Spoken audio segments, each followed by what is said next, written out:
Overnight, with a line of severe storms moving through the area, numerous tornado warnings were issued for parts of Colorado. Yuma took a direct hit when baseball-sized hail hit that town. The hail damaged cars, ripped the siding off of the Cobblestone Inn. Our Corey Reppenhagen spoke to the motel manager this morning. Weather let up, we came to the motel, but it was, I don't know how to describe it. It was crazy. The whole north side's gone, the whole west side gone. There's nothing left down to the Tyvek. And take a look at this video Corey sent back this morning. It's video of a home beaten up by all that hail. In some places, only tar paper and wood is left on that home. Taking a live look outside right now, all around the state, from the high country to Denver and up to Greeley. A cloudy, cooler day in store for us this afternoon. Thanks so much for joining us here at noon. I'm Steve Stager. Joining me, meteorologist Chris Bianchi, who's getting over a very busy night. Yeah, it was a very busy night, Steve. And maybe we're actually going to get into more detail on this later today. But the fact that that took place at night was also highly uncommon for us in Colorado. We don't often see nighttime big storms like that. Yeah, so with the hail and the tornado watches, like what you said, one went until 3 in the morning. One of the watches went till 3 a.m., which is, again, if you've ever spent a lot of time in the southeast, that's common in places like Alabama, Louisiana, Oklahoma, Texas. They get a lot of those kinds of nighttime sorts of big storms. We don't often see those here in Colorado. So the good news is, despite the fact that we did see some pretty large hail, I'll show you some of those hail reports, by the way, that we saw last night. South of Akron, 4-inch diameter hail. That's the size of a softball. And in the south side of Yuma, there were a few hailstones, a few of them, that were measured up to the size of a softball as well. 2.75 inches, that's the size of a baseball. We saw a lot of baseball-sized hail out there on the eastern plains last night. That is nasty stuff. But the good news is, come on, reassure you, is that the threat for severe weather today is much lower than it was last night. Reason being, you step outside, you feel it's just so much cooler out there today, just not as much energy to work with for those showers and storms that'll move their way onto the picture later on this afternoon. So for this afternoon, we do have some showers and storms around, but again, these will not be those big rowdy storms that we saw out on the eastern plains last night. It is drier tomorrow and is warmer to end the week. So for today, we'll only top out in the low 60s, storms between about 1 and 6 p.m. Unfortunately, though, if you do have afternoon plans, soccer practice, things like that, doesn't look great. Might get those washed out. Seeing some snow up there by Vail Pass.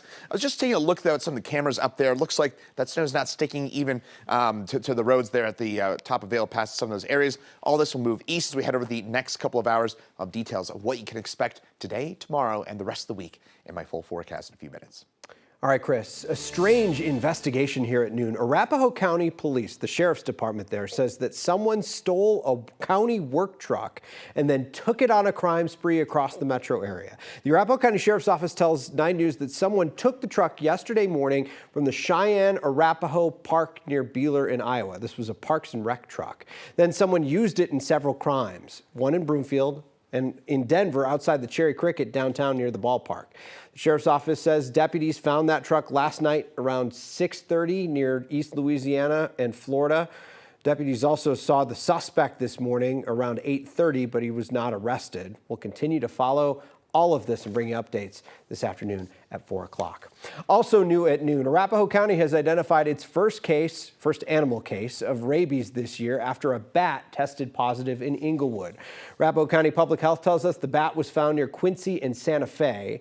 2 people were exposed. They're undergoing treatment to prevent infection right now. If you, a family member, or a pet comes into direct contact with a bat in that area, you should contact the Arapahoe County Public Health Department or your healthcare provider to evaluate your risk.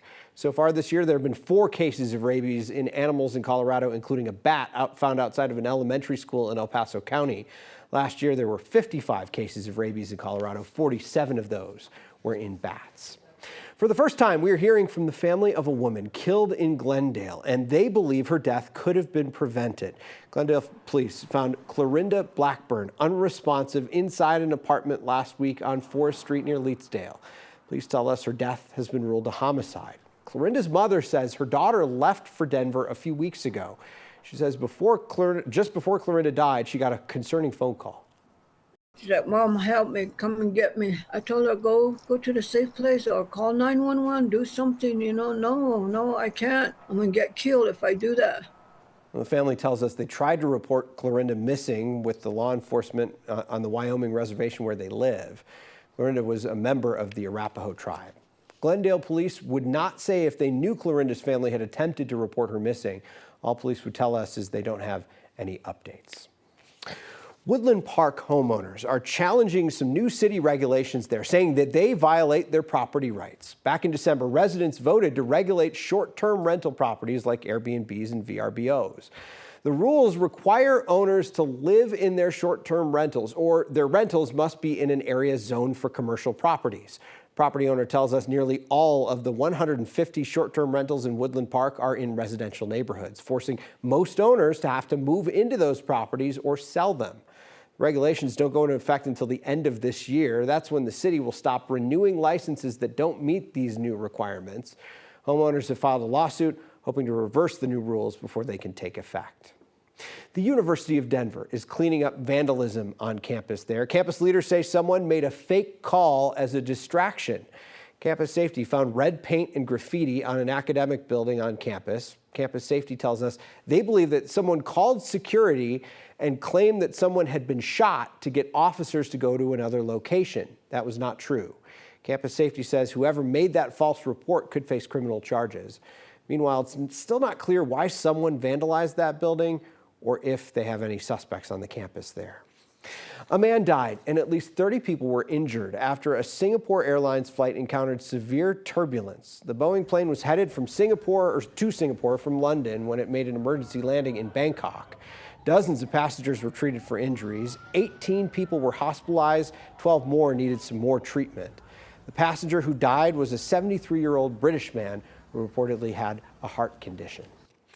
This morning, former President Donald Trump's defense rested in his New York hush money trial, without calling the former president to testify. The judge has set closing arguments in that case for a week from today. Trump has not pleaded not guilty to 34 counts of falsifying business records. Prosecutors say Trump tried to hide a payment to adult film actress Stormy Daniels before the 2016 election. The defense called 2 witnesses, including Robert Costello, a lawyer who clashed with Trump's former fixer Michael Cohen. The judge has scheduled closing arguments for May 28th because of conflicts with juror schedules and the Memorial Day holiday.